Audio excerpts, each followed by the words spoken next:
gaay lii yëpp li bootu si ginnaaw moo bari. man damay dund coono yu métti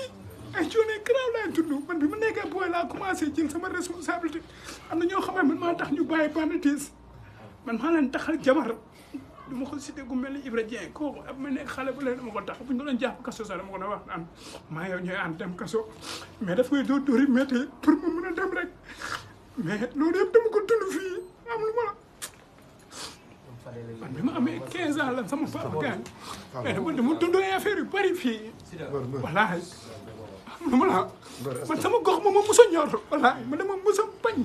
koo xamante ne di jël alal jàmbur wala ngay def loo xamante ne ah du dëgg man dama ko mos a bañ sama laa mais dama mos a jaante sama àdduna